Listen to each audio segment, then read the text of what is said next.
അങ്ങനെ കുറെ ആൾക്കാർ ഗുരുവായൂർ കുറെ ആൾക്കാർ ഒന്നുണ്ട് അല്ലേ.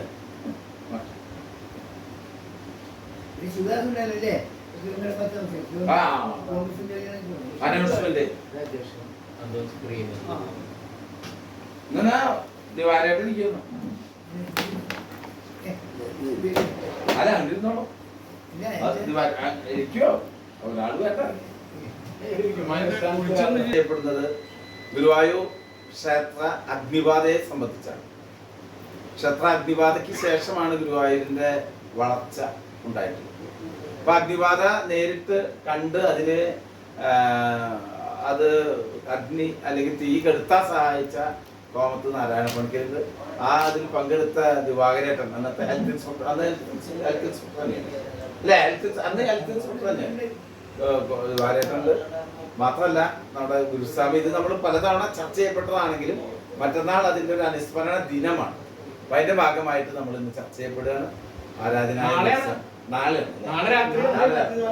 ഗുരുസ്വാമിയെ 1970 നവംബർ 29 രാത്രി. അത് ഗുരുവായൂർ ദേവസ്വം ചരിത്രത്തിലെ ഒരു അവിസ്മരണീയമായ ദിനമാണ്.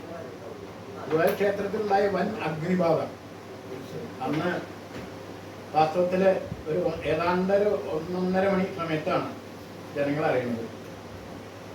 അപ്പോ അമ്പലത്തിൽ നിന്ന് കൂട്ടമണി കേൾക്കുക. ആ കൂട്ടമണി കേൾക്കുമ്പോൾ എന്തോ ഒരു അതുവരെ ആരും അത്ര അറിഞ്ഞിട്ടില്ല, അങ്ങനെ സംഭവം ഉണ്ടായിട്ടില്ല. അപ്പൊ ഈ പരിസര പ്രദേശത്തുള്ള മുഴുവൻ ആൾക്കാര് അന്ന് ഇതുപോലെ ഈ മണി ചാവക്കാട് സ്കൂള് പാവർട്ടിയൊക്കെ കേൾക്കും. ഇത്രയധികം ബിൽഡിങ്ങുകളും കാര്യങ്ങളൊന്നും ഇല്ലായിരുന്നു, ഉയരത്തിലുള്ള ബിൽഡിങ്ങാണ്. പിന്നെ നിശബ്ദതയാണ്. ഒരു 12 മണിയൊക്കെ കഴിഞ്ഞാൽ, സെക്കൻഡ് ഷോ കുത്തി കഴിഞ്ഞാൽ ആൾക്കാർ പോയി കഴിഞ്ഞാൽ ഗുരുവായൂർ നിശബ്ദതയാണ്. പിന്നെ വെളിച്ചാകുമ്പോൾ ഈ കാട് വയ്ക്കുമ്പോൾ മാത്രമേ ഒരു ശബ്ദം കേൾക്കുള്ളൂ. അപ്പൊ അതിന്റെ ഇടയിലാണ് ഈ കൂട്ടമണി. അപ്പൊ ആൾക്കാർ എന്തോ സംഭവിച്ചിട്ടുണ്ടെന്ന് പറഞ്ഞിട്ട് ഗുരുവായൂർ ക്ഷേത്രത്തിലേക്ക് പകുതി ഉറക്കത്തിൽ എല്ലാവരും എനിക്ക് ഓടി വരികയാണ്. അപ്പോഴാണ് ഈ സംഭവം. അപ്പൊ അതിന്റെ തുടക്കം എങ്ങനെയായിരുന്നു വെച്ചാൽ, ഈ പടിഞ്ഞാറൻ നടയിൽ സിനിമയൊക്കെ വിട്ടിട്ട് വരുന്ന ആൾക്കാര് അവര് ഏതാണ്ട് 1 മണിയൊക്കെ ഉണ്ടാവുന്നു. വരുമ്പോ അമ്പലത്തിലെ അതിന്റെ പുക കാണുക. ഇങ്ങനെ എന്താ ഒരു പുക ഈ സമയത്ത്.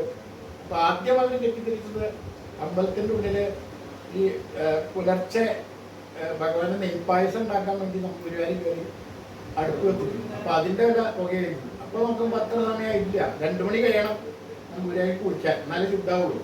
ഇത് 2 മണി ആയിട്ടില്ല, 1 മണി ആവണേ ഉള്ളൂ. ഈ സമയത്ത് പതിവില്ലോ എന്താണ് അങ്ങനെ സംശയങ്ങളാണ്. അന്നത്തെ കാലത്ത് അമ്പലത്തിന്റെ ഉള്ളില് ആകെ ഒരാള് കാവക്കാരുള്ളൂ, ബാക്കി ആരും ഇല്ല. പിന്നെ ചിലര് പുലർച്ചെ ജോലിക്ക് വേണ്ടി കിടക്കുന്നവരുണ്ട്. ഒരു ഉദാഹരണം, രാവിലെ 3 മണിക്ക് മുമ്പ് ഭഗവാനെ തുകിലുണക്കാൻ വേണ്ടി നാദസ്വരക്കാർ കിടക്കും. ഒരു നാസരക്കാരും തബലിക്കാരും താളക്കാരും ഒക്കെ അവർ കിടക്കും. അങ്ങനെ അത്യാവശ്യം ബാക്കി ആരും അമ്പലത്തിലില്ല, എല്ലാവരും. പിന്നെ ഒരു കാവക്കാരനാകെ ഒരു വേപ്പൂർ മിഷണറി ഒരാളായിരുന്നു അന്നത്തെ കാവക്കാരൻ. അപ്പൊ അങ്ങോട്ടൊരു നിർദ്ദേശമുണ്ട്. അന്ന് ഈ നക്സലൈറ്റിന്റെ കാലം, അവര് ആക്രമണമൊക്കെ നടക്കണമെന്ന് പറഞ്ഞ പത്രങ്ങളൊക്കെ വന്ന് ജനങ്ങളൊക്കെ പേടിച്ചിരിക്കുന്ന കാലമാണ്. അവരാര് വന്ന് വിളിച്ചാലും ഗോപുരം നടന്ന് തുറക്കരുത്, 3 മണിക്ക് ആൾക്കാരൊക്കെ വന്നതിന് ശേഷം തുറക്കാൻ പാടുള്ളൂ, അല്ലെങ്കിൽ ആക്രമണം ഉണ്ടാവാൻ സാധ്യതയുണ്ടെന്ന് പറഞ്ഞിട്ട് അങ്ങോട്ട് നിർദ്ദേശമുണ്ട്. അപ്പൊ അങ്ങോരെ സംബന്ധിച്ചിടത്തോളം അത് ഈ എന്ത് ലഹള വന്നാലും അങ്ങോട്ട് പിന്നെ ഒരാളെ എവിടെയും എന്താണെന്നറിയാം. ഇദ്ദേഹത്തിന് അവിടെ അഗ്നിബാധ ഒരു അറിയില്ല. അദ്ദേഹം കിഴക്കേ ഗോപുരത്തിലാണ് നിൽക്കുന്നത്. ഇത് അവിടെ കിഴക്കേ ഭാഗത്തേക്ക് ഇതിന്റെ യാതൊരു ലാഞ്ചനയില്ല. അങ്ങനെ ഇവിടുന്ന് ആൾക്കാർ വന്ന് അന്ന് അതിലൊപ്പം പങ്കെടുത്ത ഒരു പ്രധാന വ്യക്തിയാണ് നാരായണപ്പണിക്കർ. അദ്ദേഹം പടിഞ്ഞാറടയിൽ അദ്ദേഹത്തിന്റെ കടയിൽ കിടക്കുകയായിരുന്നു. അപ്പോഴാണ് കക്കാട് ഒരിക്കൽ നീലകണ്ഠൻ മാഷ് അദ്ദേഹത്തിന്റെ സിനിമാ തിയേറ്റർ ഉണ്ടായിരുന്നു. അത് കഴിഞ്ഞ് വന്ന് കുളിച്ച് ഭക്ഷണം കഴിഞ്ഞ് അദ്ദേഹം തിയേറ്ററിൽ നടക്കുമ്പോഴാണ് ഇത് പെട്ടെന്ന് ആൾക്കാർ വന്നിട്ടുള്ളത്. അദ്ദേഹത്തിനെ കുറിച്ച് നിർത്തി നോക്കിയപ്പോൾ ശരിയാണല്ലോ, എന്താ എന്നിട്ട് അടുത്ത് പോയിട്ട് വിളിക്കാൻ നോക്കുമ്പോൾ ആരെ ഭയങ്കര മതിലുണ്ട്. അതിന് ഇദ്ദേഹം പടിഞ്ഞാറേ ഗോപുരത്തിന്റെയും ആ കലവരുടെ ഇടയിൽ ചെറിയൊരു ഗ്യാപ്പ് ഉണ്ട്.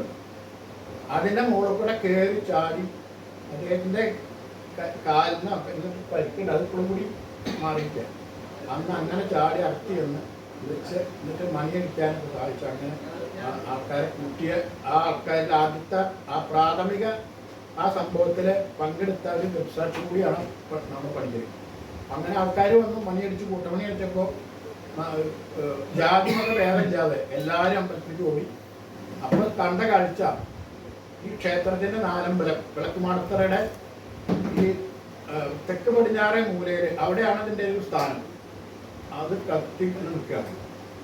അങ്ങനെ അത് അന്ന് ചെമ്പുവല കഴിച്ചിട്ടുണ്ട്, പക്ഷെ പറഞ്ഞിട്ട് കാര്യമില്ല. അന്ന് പക്ഷെ ഈ വിളക്കുമാടത്തിന് കവറിങ് ഇല്ല. ഇന്നിപ്പോൾ പിച്ചള കൊണ്ട് അത് കവർ ചെയ്തിട്ടുണ്ട്. അന്നൊക്കെ വെറുതെ മരം കൊണ്ടുള്ള അരി മാത്രമേ ഉള്ളൂ. അതിൻ്റെ മുകളിൽ ചെരാതിങ്ങനെ പിടിപ്പിച്ചിരിക്കുക. അത് കുറേ കാലമായിട്ട് എണ്ണ കുടിച്ച് ഇങ്ങനെ നിൽക്കുക. അങ്ങനെ ഉണ്ട്. അപ്പോൾ ഈ ഒരു തിരി ഇങ്ങനെ കയറിയിട്ട് ഇതിൻ്റെ മുകളിലേക്ക് വന്നാൽ ഇത് കത്താൻ അങ്ങനെ ആയിരിക്കണം. എന്താ ഉണ്ടായെന്നറിയില്ല, എന്തായാലും അങ്ങനെ ആയിരിക്കണം. അത് കത്തിപ്പിടിച്ചു.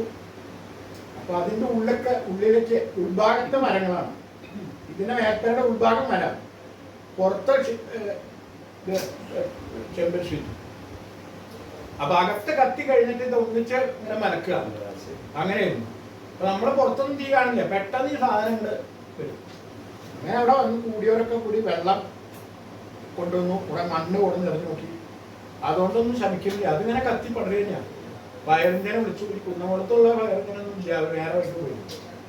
എന്നിട്ട് തൃശ്ശൂരിൽ നിന്നും ആലുവയിൽ നിന്നും പൊന്നാനി എന്നൊക്കെ ഉള്ളതാണ് വരേണ്ടി വന്നത്.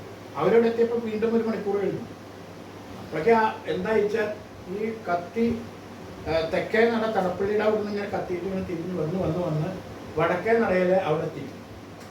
പിന്നെ അവര് ഇടപെട്ട് അവര് ചെയ്തത് എന്താ വെച്ചാൽ ഈ കത്തണ ഭാഗം കെടുത്തല്ല, കത്താൻ പോണ ഭാഗത്താണ് അവര്. അവിടുന്ന് അങ്ങനെയാണ് അവരുടെ സിസ്റ്റം. അത് അവര് ചെയ്തു.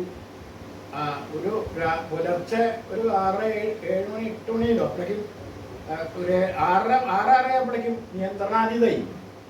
പിന്നെ അതൊക്കെ അണച്ച് അതിൻ്റെ ഇടയിലൊക്കെ ചെമ്പ് കമ്പികളുണ്ട്, ഇതിൻ്റെ മുകളിൽ അടിച്ച കമ്പികളൊക്കെ ഇറങ്ങുന്നു. അപ്പൊ അതൊക്കെ പൊള്ളി പ്രാവുകളൊക്കെ കരിഞ്ഞു വരും. അത് അതിൻ്റെ ഒരു ദുർഗന്ധം വേറെ. അത് പിന്നെ ഇത് കത്തുപ്പുണ്ടാവുന്ന ഒരു പ്രാവുകളല്ലാതുള്ള ജീവികളൊന്നും ഇല്ല. പ്രാവുകളല്ലാതുള്ള ജീവികളൊന്നും അതൊന്നുമില്ല. അതൊക്കെ പുറത്തല്ലേ, ഒന്നുമില്ല. ഇതന്നെ ഉള്ളൂ ഈ കരിഞ്ഞ. പിന്നെ കറണ്ടും ഇല്ല. ഇത് അതിനെ പറഞ്ഞ ഇത് പോയില്ലോ, കറണ്ട് പോയില്ലോ. അപ്പൊ ആകെ ഊരിട്ടാ. പിന്നെ ഈ വെള്ളം ഇങ്ങനെ തേടുക. അതാണ്. അങ്ങനെ ശ്രമിച്ചോങ്കിലും മനുഷ്യ പ്രയത്നം കൊണ്ടൊന്നും ആവാണ്ടായതാണ്. വയറിൻ്റെ വന്നിട്ടാണ് ഏതാണ്ട് ഒരു ഒതുക്കിയത്.